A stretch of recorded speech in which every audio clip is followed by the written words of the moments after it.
Varicose veins కి సరైన చికిత్స కోసం సంప్రదించండి ఎవిస్ హాస్పిటల్. నమస్తే రమగారు. నమస్తే జీ. రమగారు, మనము దేవాలయాల యొక్క విశిష్టత మాట్లాడుకుంటూ ఉంటాం కదండి. ఏదైనా శివాలయం, పురాతన శివాలయం, మీకు నాకు కూడా చాలా ఇష్టం పురాతన శివాలయాలు కదండి. అలాంటిది ఏదైనా మీ దృష్టిలో ఉంటే చెప్తారా ఒకటి? మొన్న నేను వెళ్ళి చూసొచ్చింది, ఆ, మళ్ళీ చెప్దాం అనుకున్నాను దాన్ని. తప్పకుండా. మంగళనాథ్ మందిర్. మంగళనాథ్ మందిర్. ఈ మంగళనాథుడు అనగానే ఒక ప్రత్యేకంగా వినపడుతుంది. ఆ. ఉజ్జయిన్లో ఉంది ఇది. ఆహా. మధ్యప్రదేశ్ దేవభూమిగా చెప్పబడే ఉజ్జయిని నగరంలోనే ఈ మంగళనాథ్ మందిర్ ఉంది.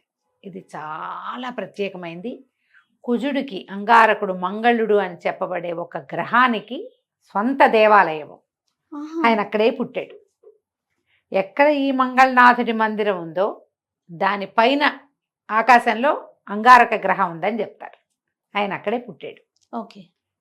మనం ప్రత్యేకంగా చెప్పుకోవాలి కదా అట్లాంటివి. ఇప్పుడు మ్మ్. శనీశ్వర దేవాలయాలు అక్కడక్కడ ఉన్నాయి.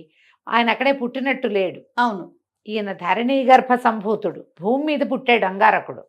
మార్స్ మనం చెప్పుకుంటాం కదా, అంతే. అరుణ గ్రహం. ఈయన ఎర్రటివాడు, ఎర్రగా ఉంటాడు.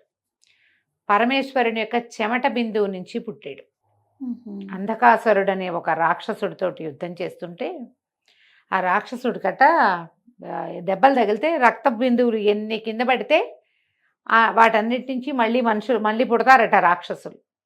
అలాంటి వాడితో యుద్ధం చేస్తూ పరమేశ్వరుడు వేడెక్కిపోయి చెమటలు గారుతుంటే ఆయన చెమట బిందువు భూమి మీద పడి ఆ వేడికి భూమి బద్దలైందట. పరమేశ్వరుడి చెమట అంటే అది మామూలా కదా.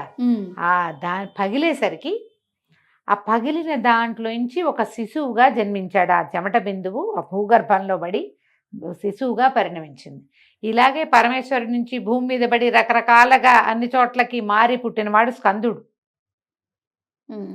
అట్లాగే ఈయన కూడా పరమేశ్వరుని యొక్క శరీరం నుంచి పుట్టినవాడే ఈ కుజుడు. శ్వేత బిందువు నుంచి శ్వేత బిందువు నుంచే పుట్టాడు. అయితే ఎప్పుడైతే ఈ అంగారకుడు ఈ అంధకాసురుణ్ణి దెబ్బలు తగులుతుంటే ఆ నెత్తుటిని ఈ శిశువు పీల్చేశాడని, అందుకని అతను ఎర్రటి వాడయ్యాడని కూడా ఒక కథనని చెప్తారు. ఎర్రగా ఉన్నాడు అని. తర్వాత భూదేవి అతన్ని పెంచి అతన్ని పెద్దవాడయ్యాక పరమేశ్వరుడికి అప్పచెప్పిందట. అతను తపస్సు చేయించి అతనికి గ్రహాలలో ఒక అవకాశాన్ని ఇచ్చారు. మంగళుడు అని చెప్తారు. కుజుడు, మనం కుజ దోషం ఉందని చెప్తాం. అవును. మన హిందీ వాళ్ళంతా, ఈ నార్త్ ఇండియన్స్ అంతా మాంగళిక్ అంటారు. కుజదోషం ఉన్న వాళ్ళు ప్రత్యేకంగా మాంగళిక్ని పెళ్లి చేసుకోరు. మంగళవారం పుట్టినా మాంగళిక్కే. జాతకంలో కుజదోషం ఉన్నా సరే పెళ్ళిళ్ళు కావు, లేట్ అవుతాయి. అలాంటివి ఏవో ఉంటాయి. ఓకే. అయితే ఈ దీనికి సంబంధించిన దోషాలన్నిటికీ ఒకే ఒక పరిహారం ఈ మంగళనాథ దర్శనం. అది ఆ దేవాలయం కూడా ఎర్రటి రాయితో కట్టబడింది జయ. మేము సాందీపని ఆశ్రమం నుంచి వెళ్ళాం. ఒకవేళ మీరు ఉజ్జయిని వెళ్ళడం సందర్భం కుదిరితే మంగళనాథ మందిర్ చూడకుండా రావద్దు.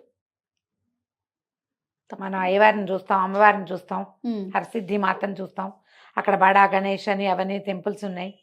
సాందీపని చూస్తాం, ఇంకా మన పేరు కాలభైరవుడిని చూస్తాం, వీళ్ళందరితో పాటు గడకాళిని చూస్తాం. మంగళనాథ మందిర్ మానేయద్దు.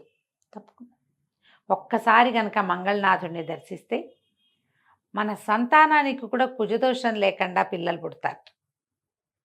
ఆయన అక్కడ పుట్టాడు కాబట్టి. మామూలుగా మనం దేవాలయాల్లో చూస్తూనే ఉంటాం కదా, ఈయన ఇక్కడ శివలింగాకారంలోనే కనపడతాడు. లింగాకారంలోనే ఉంటాడు. కొంచెం బాగా ఎత్తు పైకి కట్టారనమాట. అసలు ఎట్లా కట్టారా వీళ్ళు అని అనిపిస్తుంది. కిందంత పెద్ద హాల్ లాగా ఉండి ఇంకా అసలు అక్కడ ఈ గ్రహదోషాల నివారణార్థం చేసే పూజలు ఉంటాయి జయ. వీటితోటి ఎంత అందంగా చేశారో. మండపాలు కూడా భలే బ్యూటిఫుల్గా ఉంటాయి. కందులు, మినువులు, పెసలు అన్నీ పోసి అసలు ఇంత అన్ని మండలాలు ప్రత్యేకంగా. మనం ఏ గ్రహదోషాలున్నా మనం అక్కడ పూజ చేయించుకోవచ్చు. కొంచెం హిందీ పూజా విధానం ఒక రవ్వ చిన్న తేడాగా ఉంటుంది. అవును. కానీ మనకి మన మన మన పద్ధతిగా అనిపించకపోయినా కూడా అక్కడ జనాలంతా వస్తారు అక్కడికి. అదేలేండి. మన వాళ్ళు ఇక్కడి నుంచి వెళ్ళిన వాళ్ళు కూడా, ఈయన పుట్టక ఇక్కడే కదా, దోషం అనేసరికి మనకి జనరల్గా చెప్పేది పెళ్ళిళ్ళు లేట్ అవటం, అదే ప్రత్యేకంగా కనపడుతుంది. తర్వాత సంతానానికి కూడా కొంత సమస్య ఏర్పడుతుంది. ఆ గ్రహ దోషాలని ఈయన నివారిస్తాడు. ఓకే. పెద్ద శివాలయం లాగా కనపడుతుంది, పెద్ద కోటలాగా కనపడుతుంది జయ బయట నుంచి. అది మా మంగళ మా మా ఆలయమే కోట, ఒక ఎర్రటి రాయి. ఓకే. మెట్లెక్కి పైకి వెళ్ళాలి.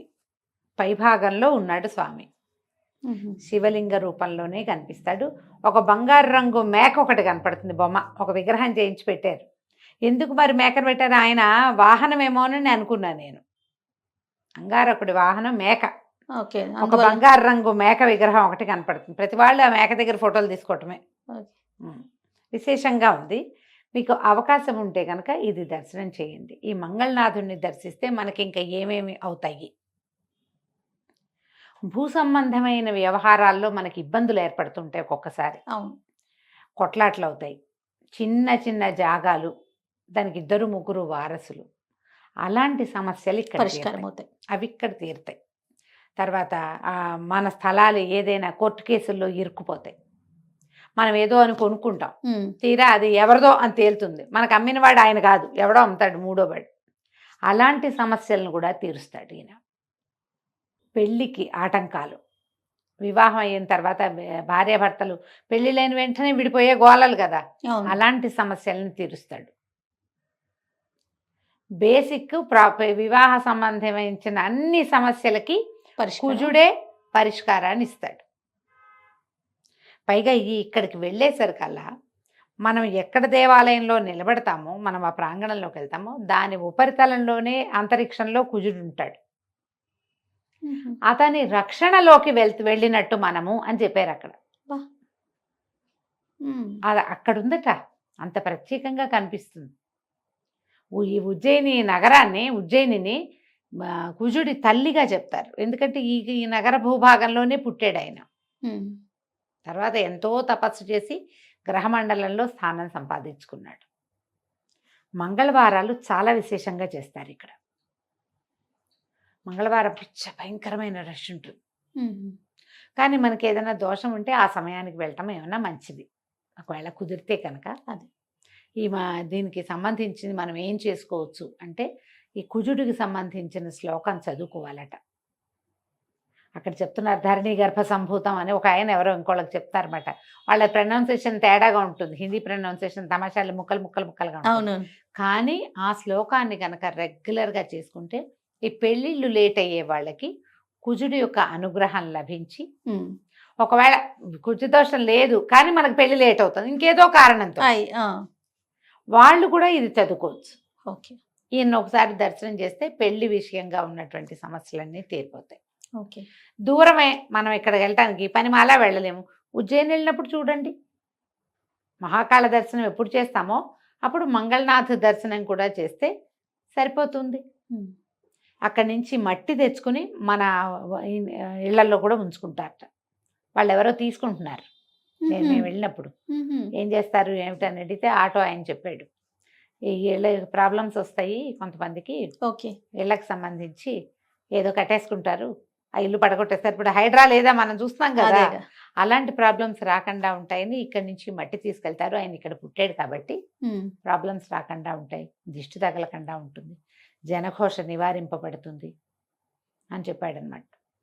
బాగానే ఉందిగా. మరి మనం ఎన్నో రకాల దేవాలయాలు చూస్తాం, ఈ దేవాలయాన్ని కూడా మనం ఆ ధ్యాసతోటి చూస్తే కనుక మన గ్రహదోషాలు కూడా నివారింపబడతాయి. ఈ మంగళనాథుడికి జరిగే ఒక విశేషమైన సేవ ఒకటి చెప్పుకోవాలి జయ. అన్న పూజ చేస్తారు ఇక్కడ.